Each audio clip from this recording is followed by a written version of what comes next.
Guys finally আজকে আমার ভাসুরের বিয়ে, দেখতেই পাচ্ছ সারা উঠোনে প্যান্ডেল আর এখানে বাজনাও বাজছে। তো রেডি হয়ে গেছি, দেখো শুধু আমি নয় সবাই রেডি হয়ে গেছে, সবাই হলুদ শাড়ি পরেছে। তো চলো যাওয়া যাক, এখন যাবো জলসইতে।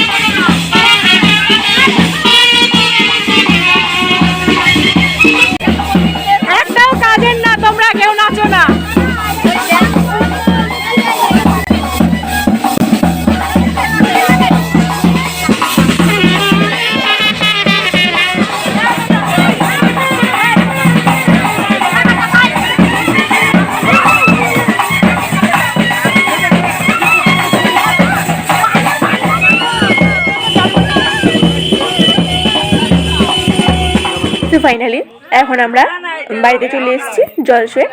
এখানে এখন দাঁড়িয়ে কিছু নিয়মকানুন করার আছে, সেগুলোই কমপ্লিট করবে। তো তোমরা ভিডিওটা লাস্ট পর্যন্ত ওয়াচ করতে থাকো। তো এখানে এদের মধ্যে নিয়ম আছে যে মাথায় গামছা দিয়ে তারপরে দরজার মাঝে থেকে মাটি তুলতে হয়। তো সেটাই তুলছে, দেখো ঝুড়িতে তুলবে। সবাই মিলে সকাল সকাল আমরা হলুদ শাড়ি পরে জলসইতে গিয়েছি, এখন চলেও এসেছি। দেখো রাস্তায় রাস্তায় ঘুরতে ঘুরতে আমাদের অনেক খিদে পেয়ে গেছিলো, তাই আমরা এখন খেতে বসে পড়েছি। যে যেখানে জায়গায় পেয়েছে সেখানেই বসে পড়েছে ছড়িয়ে ছিটিয়ে। বাট আমি আর আমার শাশুড়ি মা সামনাসামনি বসেছিলাম। লুচি আর আলুর দম হয়েছিল। আমার শাশুড়ি মা এই ফার্স্ট টাইম প্যান্ডেলে খাচ্ছে। দেখো এখন ভাসুরের গায়ে হলুদটাও কমপ্লিট হয়ে গেছে, আর সকাল সকালই হয়ে গেছে, কারণ মেয়ের বাড়িতে গায়ে হলুদ পাঠাবে তাই। তো গায়ে হলুদের তত্ত্ব নিয়ে বেরিয়ে পড়েছে মেয়ের বাড়ির উদ্দেশ্যে। তো এখন দেখো আশীর্বাদ করছে আমাদের বাড়ির সবাই। এটা শাশুড়ি মা এখন বরণ করছে। একটু পরে রেডি হয়ে আমার ভাসুর বিয়ে করতে বেরোবে।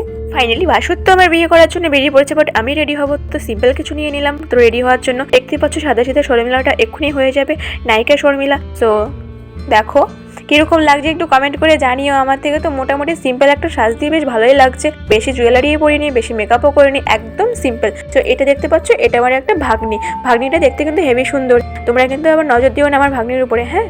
সো গাইস আমরা তো রেডি হয়ে চলে আসলাম, বাট এখানে এসে দেখি পুরো ফিল্মই আলাদা। ভাই এসে দেখতে পেলাম যে ননদরা এখনো সাজা কমপ্লিটই হয়নি। একটা ননদের হয়েছে তো একটা ননদের এখনো হচ্ছে। চুলের ফুলটা গাড়িতে রাখলাম। ফাইনালি গাড়িতেও চেপে পড়েছি। আর তোমাদের কি বলবো গাইস, আমার থেকে তো হেভি লাগছে আমার নিজেকেই। তো ফাইনালি এখন গাড়িটা স্টার্ট করে দিল। তো চলো যাই ভাসুরের বিয়েতে।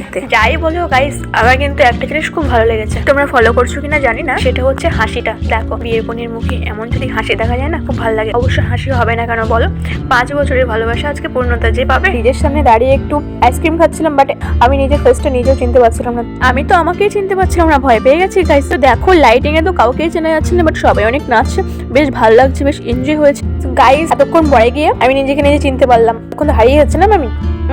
তো ফাইনালি এখন আমরা চলে এসেছি খাওয়ার টেবিলে। তো বসিয়ে পড়লাম।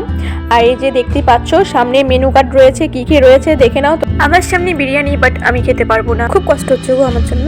তো খাই আর না খাই সিটে বসেছিলাম, তো উঠে গেলাম। আর আমার বর এসেছিল বাইকে করে অফিস থেকে, একবারে এসেছি এখানে। তো এখন দেখো বরের জামা পরে নিয়েছি।